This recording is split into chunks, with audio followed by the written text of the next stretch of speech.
आज का ये एपिसोड शुरू करने से पहले एक छोटी सी बात। क्या आप भी अपना पॉडकास्ट बनाने की सोच रहे हैं? तो एंकर ट्राई कीजिए। ये पॉडकास्ट बनाने का सबसे आसान तरीका है। नंबर 1, ये फ्री है।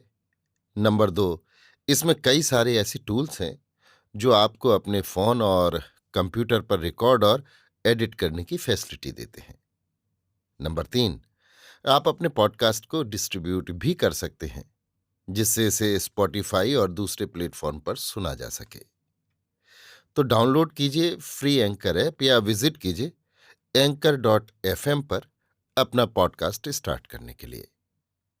ये तो थी एक छोटी सी जानकारी, और अब शुरू करते हैं एपिसोड का सिलसिला। तो आज के एपिसोड में लीजिए सुनिए ओ हेनरी की लिखी कहानी मौसम की कामनाएं, मेरी यानी समीर गोस्वामी की आवाज में। लिखने के लिए क्रिसमस की कहानियां भी नहीं बचीं, किस्से खत्म हो गए। इसके बाद नंबर आता है अखबारों का, लेकिन इनका उत्पादन भी वे चतुर और नवयुवक पत्रकार कर रहे हैं जो बचपन में शादी हो जाने के कारण जीवन से उदासीन हो गए हैं। इसलिए मौसमी आमोद प्रमोद के लिए केवल दो विकल्प रहे, तथ्य और दर्शन। आप उसे जो भी कहना चाहें उसी से हम शुरू कर देते हैं। बच्चे बड़े उपद्रवी जंतु होते हैं जिनका मुकाबला करने के लिए हमें अजीब परिस्थितियों में से गुजरना पड़ता है। विशेषकर जब उनका बचकाना दुख उन पर छा जाता है, तब वो हमारी समझ में नहीं आ पाता। सांत्वनाओं का पूरा कोष हम उन पर खाली कर देते हैं और इसके बाद उन्हें पीटना शुरू करते हैं, जिससे वे सिसकते सिसकते नींद ले लेते हैं। तब हम लाखों वर्षों की खाक छानकर भगवान से इसका कारण पूछते हैं। बस इस प्रकार इस चूहेदानी से बाहर निकलना पड़ता है। रही बच्चों की बात, बूढ़ी आयाओं, कुबड़ों और कुत्तों के सिवाय उन्हें कोई नहीं समझ सकता।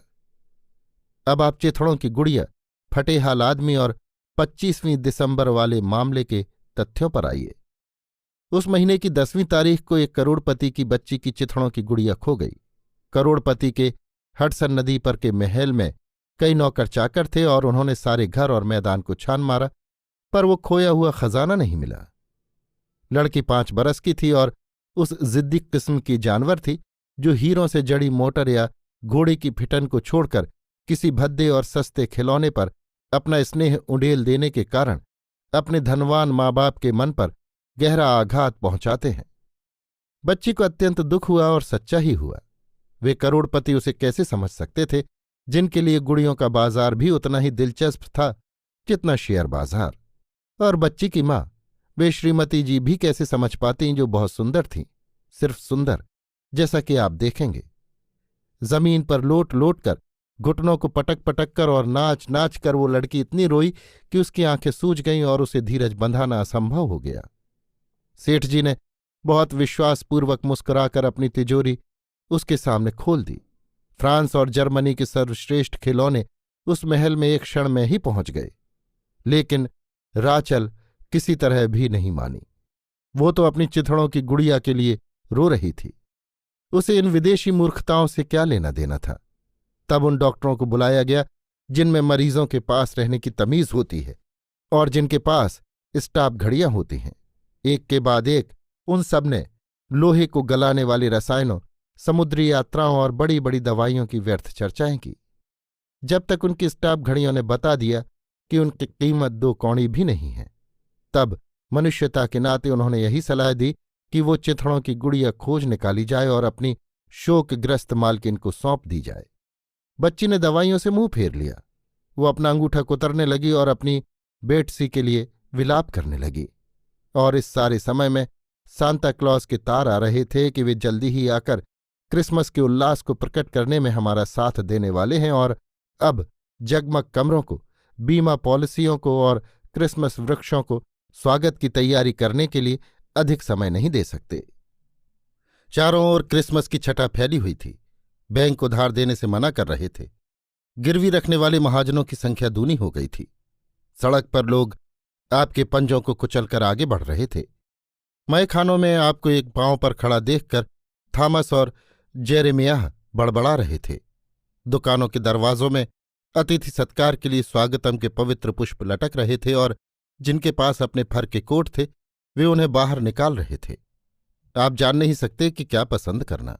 3 बॉल यानी महाजन की दुकान, हाई बॉल यानी शराब, माथ बॉल यानी डामर की गोलियां या स्नो बॉल यानी बर्फ की गेंद।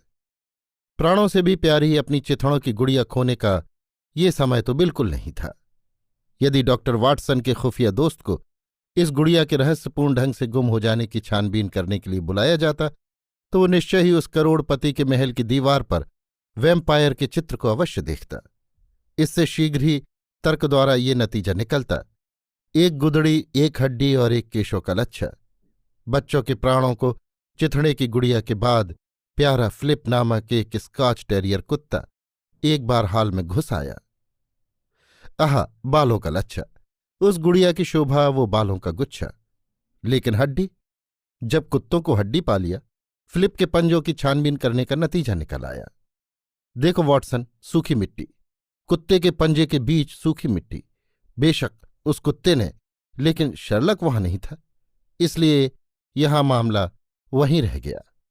लेकिन वास्तुकला और नक्शा नवीसी को हस्तक्षेप करना पड़ेगा। करोड़पति के महल ने बहुत बड़ी जगह घेर रखी थी। उसके सामने महीन कटी हुई घास थी, जैसे किसी दक्षिण आयरलैंड वासी के मुंह पर हजामत करने के 2 दिन बाद दाढ़ी होती है।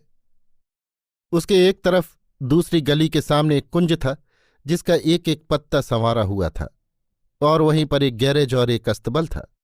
वो स्कॉच कुत्ता शिशुशाला से उस चीथड़े की गुड़िया को जबरदस्ती उठाकर लाया, बगीचे के एक कोने में घसीट ले गया, एक गड्ढा खोदा और किसी लापरवाह ठेकेदार की तरह उसे गाड़ दिया। ये रहस्य सुलझ गया। न उन जासूसों का बिल चुकाना पड़ा और न सार्जेंट को कुछ देना। लेकिन मेरे थके हुए पाठ को, आओ अब इस वस्तु की तह तक चलें। फूजी आज पिया हुआ था, इतना नहीं कि हंगामा करे या बकवास करे या गिर पड़े, परंतु अच्छी तरह से, ठीक ठाक और बिना बुराई के, जैसा कि उसके जैसे अभागे सज्जनों का गुण है। फूजी दुर्भाग्य का सिपाही था।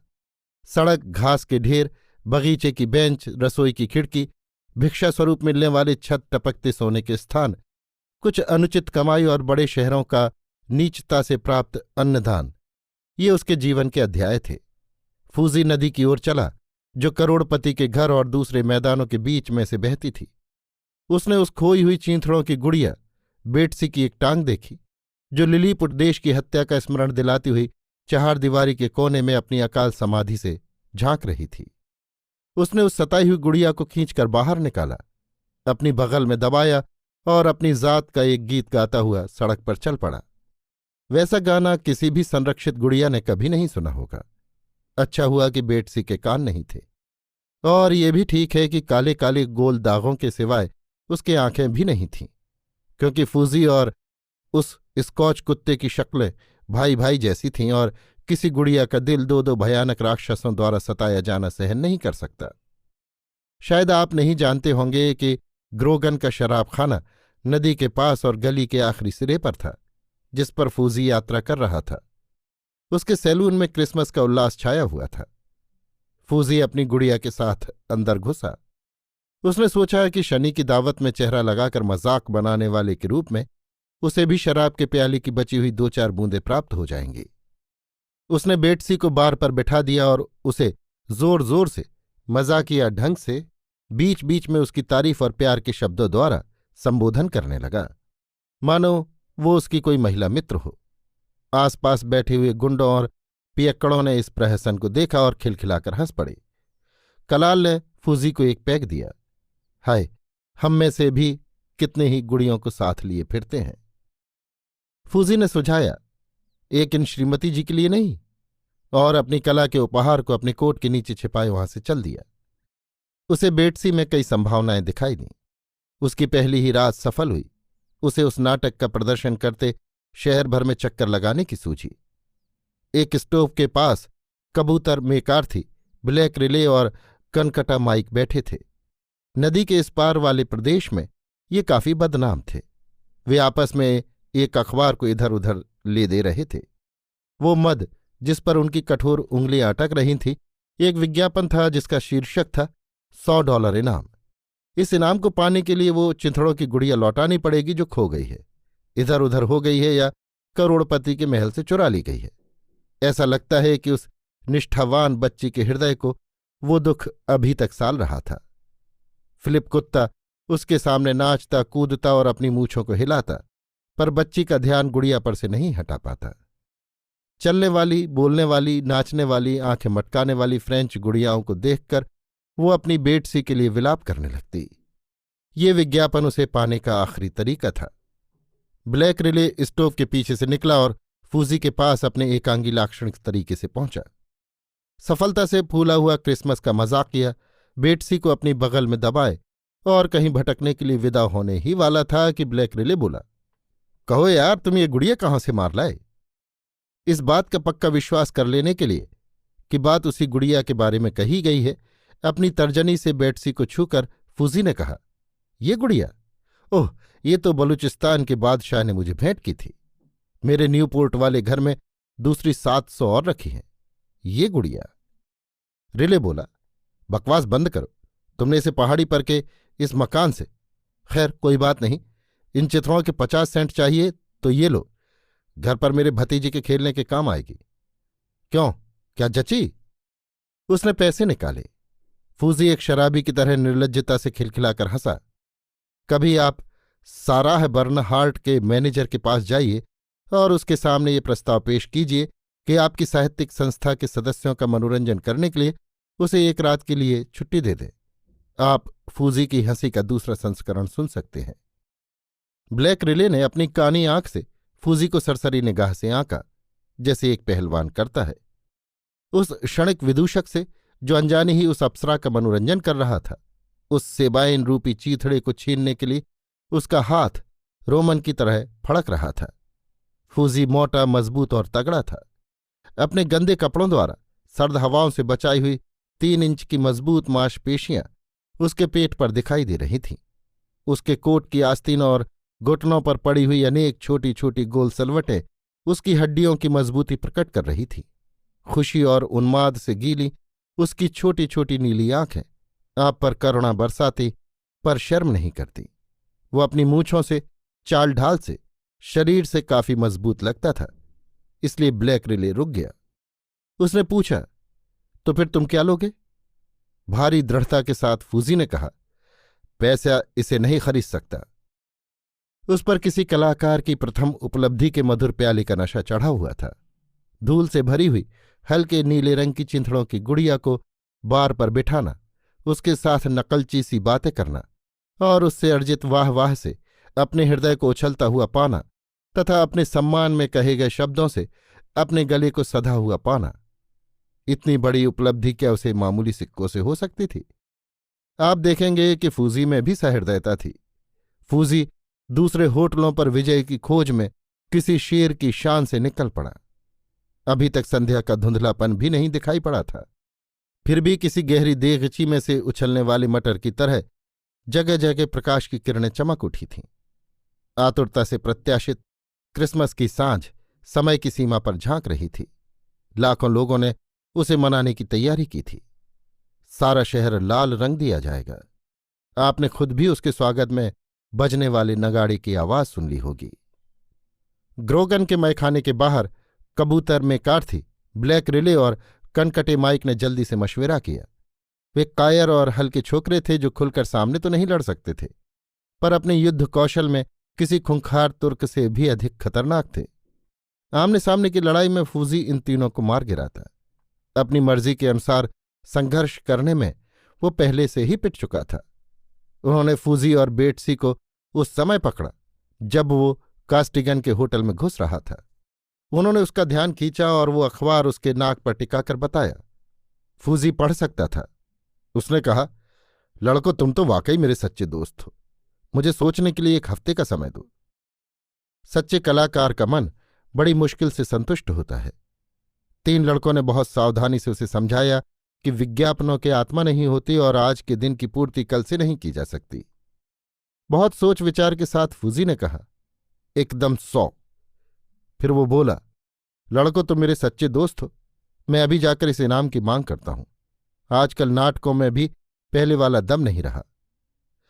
रात घिरती आ रही थी। वे तीनों उसके साथ उस पहाड़ी तक गए जहां करोड़पति का महल था। वहां पहुंचकर फूजी चिड़चिड़ा हो गया। वो गुर्राया, चिकने मुंह वाले शिकारी कुत्तों, चले जाओ यहां से। वे चले गए। थोड़ी दूर कबूतर मैकार्थी की जेब में कोई 8 इंच लंबा एक नल का टुकड़ा था। उसके सिरे पर और बीच में सीसा यानी बंदूक की गोलियां भरा था। उस नले के आधे हिस्से में धातु जोड़ने का मसाला भरा था। ब्लैक रिले एक पुराना ठग होने के कारण अपने साथ एक ढेल बांस रखता था। कनकटा माइक 2 लोहे के पेंचों पर ही भरोसा रखता था। ब्लैक रिले बोला, हम क्यों जाकर लाएं? जब कोई हमारे लिए ये काम कर दे उसे यहां तक लाने तो दो। क्यों? कबूतर मैकार्थी ने कहा, हम उसके पैरों में पत्थर बांधकर इस नदी में फेंक देंगे। कनकटा माइक उदास होकर बोला, तुम लोग मुझे हैरान कर देते हो। क्या तुम में से किसी को नए तरीके अपनाने का जी नहीं होता? उस पर थोड़ा सा पेट्रोल छिड़क कर सड़क पर डाल दो, समझे? फूजी उस करोड़पति के भवन की फाटक में घुसा और महल के द्वार की टेढ़ी मेढ़ी जगमगाती राह पर चलने लगा। वे तीनों पिशाच दरवाजे पर आकर रुक गए, 2 द्वार के दोनों ओर और एक सड़क के पार। वे विश्वास के साथ अपनी जेबों में पड़े हुए अस्त्रों पर हाथ फेर रहे थे। मूर्खतापूर्वक मुस्कुराते हुए और सपनों में खोए फूजी ने दरवाजे की घंटी बजाई। बचपन के किसी सहज ज्ञान से उसने अपने दाहिने हाथ के मोजे के बटन को छूना चाहा, पर उसने मोजा ही नहीं पहन रखा था, इसलिए उसका बायां हाथ निराश होकर लटक गया। ये विशेष नौकर, जिसका काम रेशम और लेस के कपड़ों वालों के लिए द्वार खोलना था, फूजी को देखकर पहली नजर में तो सहम गया, पर दूसरी नजर में उसे दिखा उसका पासपोर्ट, उसका प्रवेश पत्र, उसके स्वागत का विश्वास, उसकी बगल में दबी हुई मकान मालिक की लाडली की चिंथड़ों की गुड़िया। फूजी को एक हॉल में ले जाया गया जिसमें न जाने कहाँ से मंद प्रकाश छन रहा था। नौकर अंदर चला गया और एक आया तथा बच्ची के साथ लौटा। उस शोक संतप्त बच्ची को गुड़िया लौटा दी गई। उसने अपनी खोई हुई प्यारी गुड्डी को छाती से चिपटा लिया, पर तभी अत्यधिक स्वार्थ और बचपन की स्वाभाविक सरलता से उसने अपना पैर उछालकर उस घृणित व्यक्ति के प्रति घृणा और भय व्यक्त किया जो उसे दुख और निराशा की गहराई से उबार लाया था। फूजी ने अनुग्रह की मुद्रा में अपने शरीर को मरोड़ा और जरा मुस्कुराकर छोटी छोटी बातें बोलने लगा जो बच्चों के उगते हुए ज्ञान को अच्छी लगती मानी जाती हैं। बच्ची गला फाड़कर रोने लगी और बेटसी को छाती से चिपटाए वो अंदर ले जाई गई। इसके बाद सेक्रेटरी आया, दुबला पतला संयत चतुर पंपशू पर चलने वाला और शान शौकत का पुजारी। उसने फूजी के हाथों में $10 के 10 नोट गिन दिए। उसने दरवाजे की ओर निगाह फेरी, फिर उस दरवाजे के रक्षक जेम्स पर, उस अजनबी इनाम पाने वाले की ओर इशारा कर वो जूतों पर सरकता हुआ अपने कमरे में चला गया। जेम्स ने भी अपनी आदेश देने वाली नजर फूजी की ओर फेरी और उसे दरवाजे तक पहुंचा दिया। अपनी गंदी हथेली में धन का स्पर्श पाते ही फूजी के मन में आया कि वो भाग चले, पर फिर विचार करने पर वो इस बदतमीजी से बच गया। ये धन तो उसका है, उसे दिया गया है। उसके मन की आंखों के सामने जैसे स्वर्ग के द्वार खुल गए। वो अपने उत्थान की सीढ़ी तक पहुंच गया था। वो भूखा था, बेघर था, मित्रहीन था, फटेहाल ठंडा खिसकता हुआ, और उसके हाथों में उसकी आकांक्षाओं के मधु स्वर्ग की चाबी थी। वो गुड़िया परी की तरह उसके सूखे हाथ पर जादू का डंडा घुमा गई थी। अब वो उन आकर्षक स्थानों पर चमकते कपड़ों में जा सकता था जहां उसके लिए चमकते गिलासों में लाल जादुई तरल पदार्थ हाजिर होगा। वो जेम्स के पीछे पीछे द्वार तक गया। जब तक नौकर ने बरामदे में जाने के लिए महान मुख्य द्वार को खोला, वो वहीं खड़ा रहा। लोहे के फाटक के बाहर काली सड़क पर ब्लैक रिले और उसके 2 दोस्त चक्कर काट रहे थे और उस गुड़िया से प्राप्त इनाम को पाने की आशा में अपने खूनी औजारों को सहला रहे थे। फूजी उस करोड़पति के द्वार पर रुका और सोचने लगा। किसी सूखे वृक्ष पर चढ़ने वाली सदाबहार बेल के समान उसके पशुपेश में पड़े हुए मन पर सुनहरे ख्याल और स्मृतियां सजने लगीं। ध्यान रखना, वो पिया हुआ था और उसके दिमाग से वर्तमान धुंधला हो रहा था। वे फूलों के गुच्छे और रंगीन गुब्बारे, हाल को सजाने वाली वे पट्टियां और झंडियां, ऐसी चीजें उसने पहले कब देखी थीं? कहीं उसने चमकते फर्श और सर्दी के ताजे फूल की खुशबू देखी थी? कोई उस घर में एक गीत गा रहा था जो उसने पहले भी कहीं सुना था। निश्चय ही आज क्रिसमस था। फूजी को लगा कि वो काफी पिया हुआ है, तभी तो उसने इन पर ध्यान नहीं दिया। फिर वो वर्तमान से बाहर निकल गया और उसे दिखाई दिया कोई असंभव, खोया हुआ, वापस हाथ न आने वाला बलाल भूत का साफ सफेद झीना, भूला हुआ प्रेत, कुलीनता का मद। सज्जन आदमी पर कई वस्तुएं छा जाती हैं। जेम्स ने बाहर का दरवाज़ा खोल दिया। घास के मैदान को चीरती हुई प्रकाश की एक रेखा लोहे के फाटक तक पहुंची। ब्लैक रिले, मैकार्थी और कनकटे माइक ने देखा और फाटक के आसपास अपना डरावना मोर्चा अधिक मजबूत कर लिया। जेम्स के मालिक को कभी नसीब न हुई हो ऐसी शाही अदा से फूजी ने उस नौकर को दरवाज़ा बंद करने पर मजबूर किया। कुलीन व्यक्तियों में कुछ अदाएं तो सहज ही आ जाती हैं, विशेषकर क्रिसमस के दिनों में। चकाचौंध हुए जेम्स से वो बोला, क्रिसमस की शाम को हर शरीफ आदमी अपने मेजबान की गृहस्वामिनी की सेवा में मौसम की शुभकामनाएं पेश करे, ऐसा रिवाज होता है। तुम समझे? जब तक मैं इस फर्ज को पूरा नहीं कर लूंगा एक कदम भी नहीं हटूंगा, समझे? दोनों में कुछ देर तक वाद विवाद हुआ, जिसमें जेम्स हार गया। फूजी की क्रुद्ध आवाज पूरे मकान में गूंज उठी। वो सचमुच कुलीन था, ये तो हमने कहा नहीं। वो तो एक आवारा था जिस पर इस समय कुलीनता का भूत सवार था। चांदी की एक घंटी की आवाज सुनाई दी। फूजी को अकेला छोड़कर जेम्स उसका उत्तर देने भीतर गया। वहां किसी ने उससे कुछ पूछा और कुछ सूचनाएं दी। बाहर आकर वो फूजी को बड़ी इज्जत से पुस्तकालय के कमरे में ले गया। एक क्षण के बाद ही मकान मालकिन ने प्रवेश किया। फूजी को देखे हुए सुंदर से सुंदर चित्र से भी वो अधिक सुंदर और पवित्र दिखाई देती थी। उसने मुस्कुराकर खोई हुई गुड़िया के संबंध में कुछ कहा, पर फूजी की समझ में कुछ नहीं आया, क्योंकि गुड़िया की बात वो भूल चुका था। चांदी की एक तश्तरी में नौकर ने 2 प्याले चमकती शराब लाकर रख दिए। महिला ने एक तो खुद उठा लिया और दूसरा फूजी की ओर बढ़ा दिया।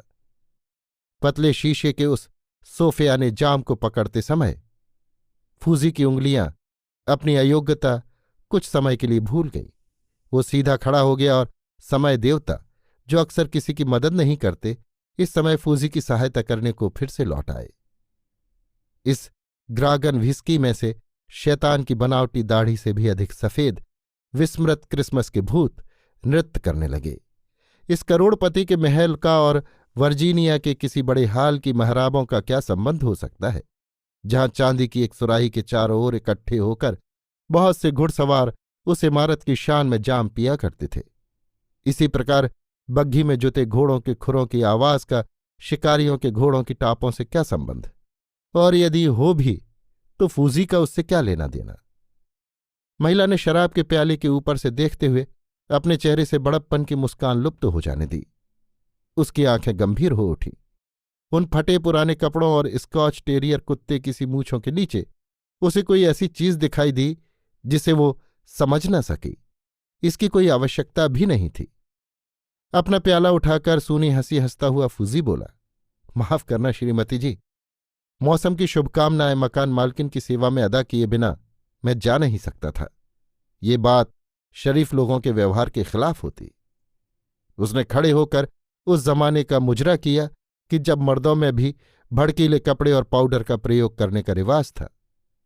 उसने आरंभ किया, नए वर्ष की शुभकामनाएं। ये कहकर फूजी की याददाश्त धोखा दे गई, परंतु महिला ने उसकी सहायता की। आपके दरो दीवार पर बरसें।